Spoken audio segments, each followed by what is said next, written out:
In this story, there's some mature content. There's maybe one word that if you have any kids in the back seat, you might want to give them a Candy Crush game to play or something. Okay? I always love telling you about this other podcast from WDET. I know you'll love it. It's called The Beginning of the End, and it's hosted by Alex Trajano, one of my favorite people in the storytelling world. Musician, drummer, he's just a brilliant man. But The Beginning of the End is a show about when, how, and why things end. From the end of living in the closet to stealing a plane to get your entire family out of Vietnam. Whoa. There are new episodes on the way, but for now you can listen to season 1. So go to the website, beginningoftheend.org, and enjoy yourself. Thank you.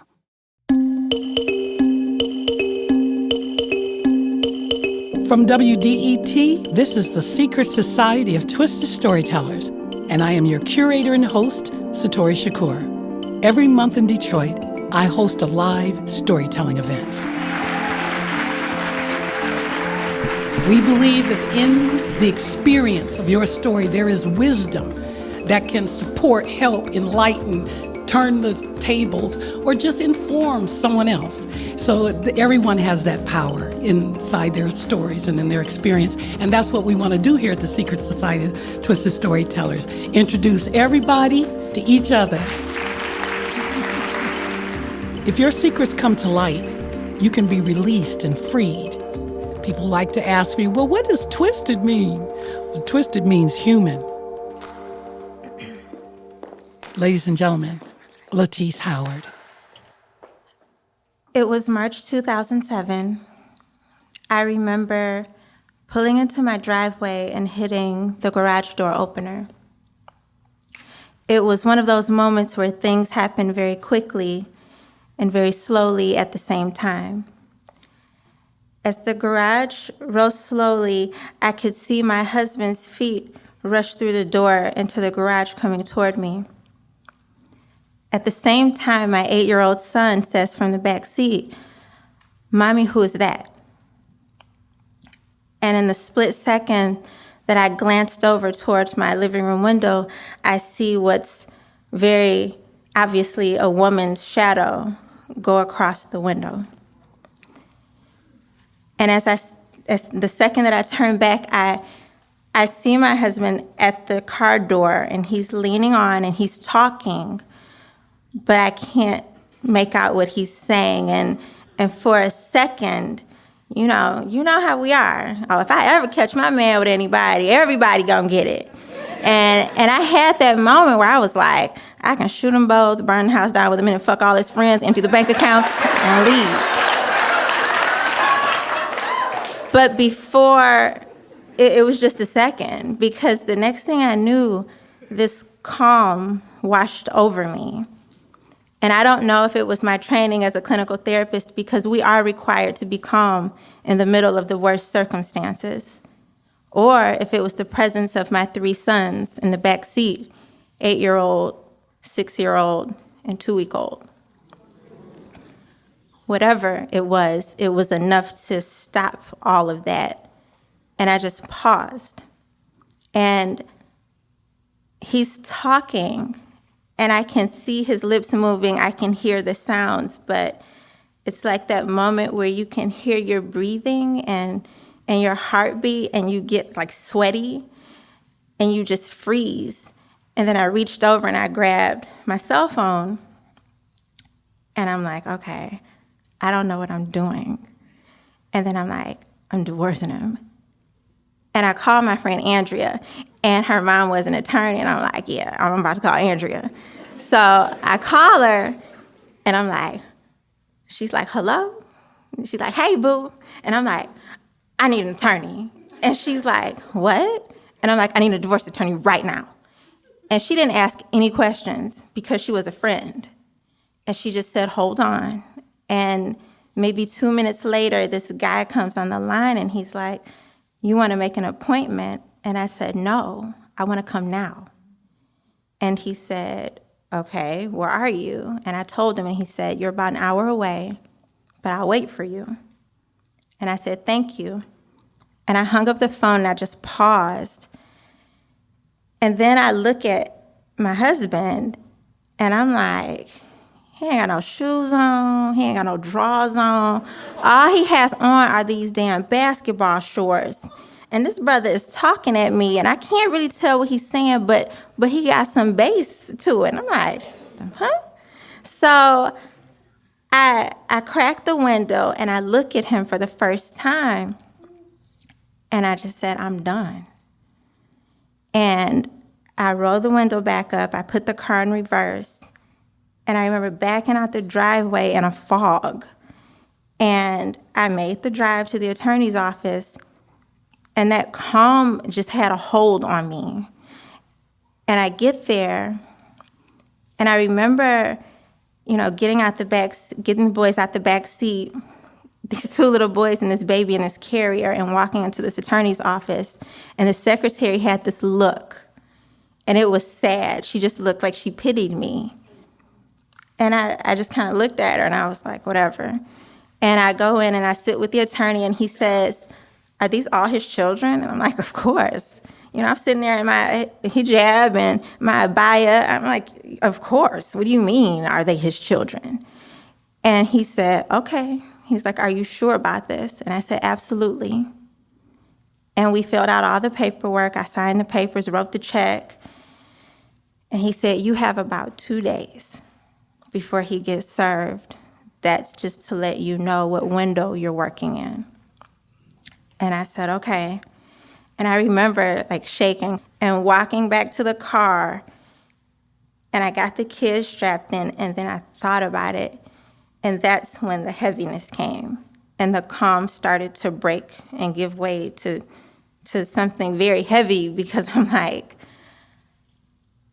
I've always been the good kid, graduated top of my class, got married, went to college, had a baby, went to grad school, had another baby by 21. And now I'm like my first real failure. And it's not an exam, it's not a friendship, it's my marriage. And I hear all these things that I've heard over the years, because in our community, in our culture, we're Muslim, there's still all this stigma around divorce. And I could just hear everything that I had been brought up with. When you have problems, you pray. To please Allah, you please your husband. Of all the things that Allah allows, divorce is the most hated. Divorce shakes the throne of Allah. And here I am in the car with a 2-week-old, a 6-year-old, and an 8-year-old, going to my family to tell them, not only have I finally messed up, but it's the worst thing. Because I was still owning it, because that's how it's framed. And so I drove, and as I pull in their driveway, it seemed like a mile from the car to the door. And I get the kids out, and we go in, and I take a breath, and I'm like, okay, I got to figure out how to do this. Our family is always gathered, so I see cars, but I'm not really sure who's there. And I know that they don't know anything. And so I go in, the boys immediately run off with their cousins playing. I hand the baby off to somebody, one of my nieces, and I look at my mom and I say, I need to talk to you. And she says, okay. And we go off into a bedroom, and I can't look at her. And so I'm looking down, and I'm like, I just left an attorney's office. I filed for divorce. And then I just stopped breathing, and I waited. And I was so unsure. I'm like, I don't know what she's going to say. I don't know what's going to happen next. And she just said, okay. And then my sister comes in, and I'm the youngest, so I'm like the mild version of everything. As much as I'm mild-tempered, my sister is the exact opposite. And so she comes in, and she's like, what's wrong? And my mother says, TC just filed for divorce. And she's immediately like, what? What that fucker do to you? Did he put his hands on you?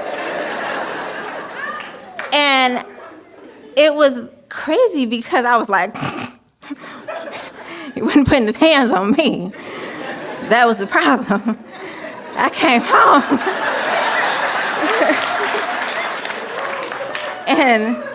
and there was a woman in the house. And she was like, good. And I'm like, yeah, good. And then it was like this shift, so it wasn't heavy. And I was like, I got 2 days, so I really need to start looking for apartments. And she was like, okay, let's bounce. She's like, the kids settled. We filled out, I probably filled out 20 applications at apartments. And I got back to the house, and I knew that I needed to talk to my father. And my father was my hero.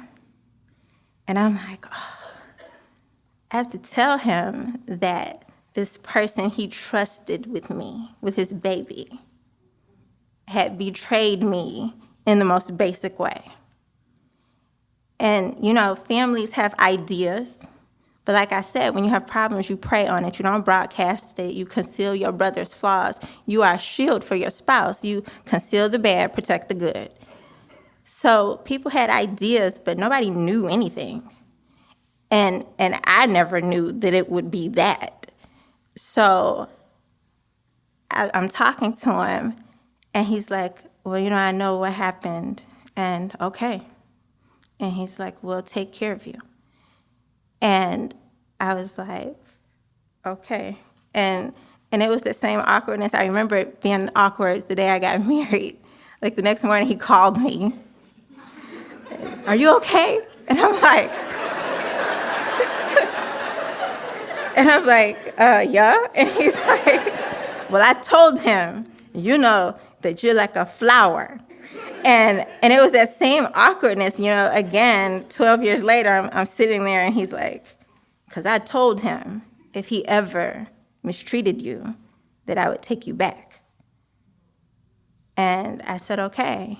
And so that day came and went, no phone call. Then day 2 came, and I got 2 phone calls that day. The first was from an apartment that I had gotten it and I could move in that week. And then the second one was from my husband.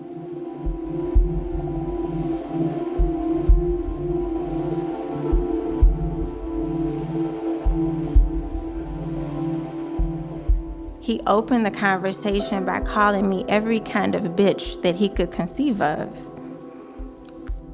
And it was like a latch had been opened. And everything that had ever happened, every time he had talked down to me in front of my sons, every time he called me a fuck up, every time he had pushed past me, every time he didn't come home, every time he lied, all of it was just there coming out of my mouth. And I called him everything that I could think of, and then I made up stuff. And I'm screaming into the phone, and my mother, who's always a lady, always, eyebrows and jewelry to the grocery store lady, she shoves me in a room, and she's like, oh my God, the kids can hear you. And I'm like, fuck you. And I throw the phone down, and all I feel is relief. And I'm like, okay. There's this dichotomy, I'm scared, and I don't know what's next, and I don't know what it looks like because we don't see a lot of it. But I'm happy, and I'm relieved, and I'm with the people I can trust. And so I moved into that little basement floor apartment.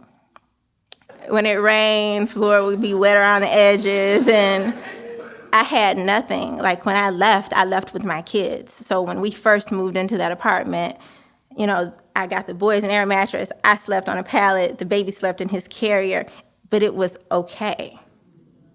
And the next year and a half was like a Lifetime movie. My divorce was horrible. And it was compounded by the fact that on top of him betraying me, I thought that I would be surrounded by the people who had grown me into the woman that I was. And I didn't understand because I had done everything right and everything had gone wrong. And I didn't understand that divorce scares people. And we were like that couple. You know, he had the young wife who got the degrees, and we built this house, and we had these little boys, and they were bright, and everything. We were like that picture couple. So if our marriage could fall apart, people panicked. And the same people that I'd fasted with and prayed with and grown with and grew my family with and shared and broke bread with, they were all keeping a distance. And I had never been really big on the fine print of religion, but I knew that I should be able to expect a certain amount of support, and I didn't get it. And so I had a lot of lonely nights in that little dinky, moldy basement apartment, but I didn't have any more miserable nights. And I learned that I could be happy. Was it hard? It was hard as hell. I was still on maternity leave. It was crazy, you know, and I have a beautiful family, and they furnished that little apartment, and I'm a social worker. You know, I'm a therapist, but, you know, social workers, I make social work money. So, you know, it was crazy for a while, but it was okay. And I learned that even when I went into the mosque and people were quiet and, you know, afterwards the sisters would kind of avoid me, I knew that they were dealing with the same shit I had been dealing with because we all talked. The only difference was that I left. And my father said, you can be, you know, going through hard stuff and still be good. Like, bad situations don't mean that life is bad. And so I showed them. I still kept going with my 3 beautiful little boys, sat there, prayed, hey girl, salam alaikum, you know,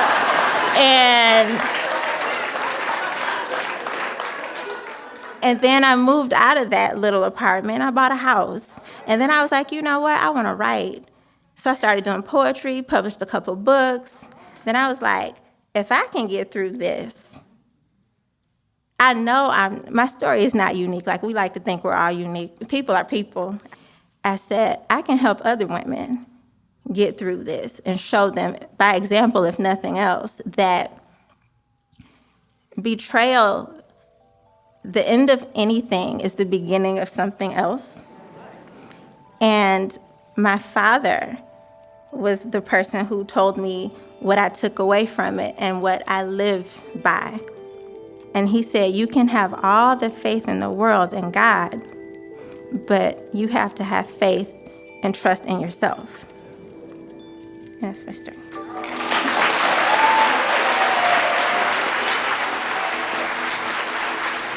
Latisse Howard is a therapist. She's a beautiful human being, and as a curator, there are all kinds of ways stories find their way to me. I go out, I search for them, people recommend. In this case, Latisse sent me a Facebook inbox message and said, I was at your show last month, I loved it, I think I'm ready to tell my story. And then months later, she said, I know I said I was ready to tell my story, but I'm really ready to tell my story. And when she called me and told me the first opening line of her story, it just hooked me. I could see everything that she was saying, and she told it so eloquently. So we thank Latisse Howard for her wisdom and particularly for her courage.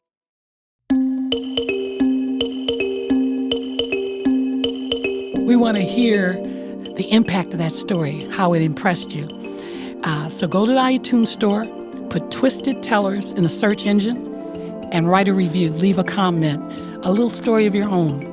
Because these reviews, these comments, these little stories that you leave over there at iTunes, they are probably the biggest and most helpful thing that you can do for our podcast. So please, please, please take a couple of minutes, Let us know what you think, how you feel, whether you agree, disagree, liked it, didn't it doesn't matter. We just want to know how you're being affected, and we're thanking you in advance. The Secret Society of Twisted Storytellers podcast is a production of WDET, and the show is produced by Zach Rosen, sound design and mixed by Sam Bobian, and Alex Trajano is our executive producer. I'm your host, Satori Shakur. And just remember, when you bring your secrets to light inside of a story, they can heal, they can set you free, and everybody else around you. The music that you heard in today's podcast comes as a courtesy from our friends at Ghostly Songs. It's time to ask for money. This is my favorite part of the whole thing. I get to ask you for money because it's for a great purpose, which is to bring you the voices, the authentic voices of the people who live right here in Detroit and who come from other places in the world and in the nation to tell stories on our stage. But it's not cheap, and so we have to ask for you to donate. Now, you can donate any amount of money. We appreciate it all because it all adds up to one big result. We get to stay on the air and bring these stories to you. So all you have to do to support this show is go to WDET.org, WDET.org, and send in your donation, and we will appreciate you from the end of time. So we thank you for your help. I'm grateful. WDET is thankful, and so is Detroit. I know Detroit is thankful. Thank you, everybody.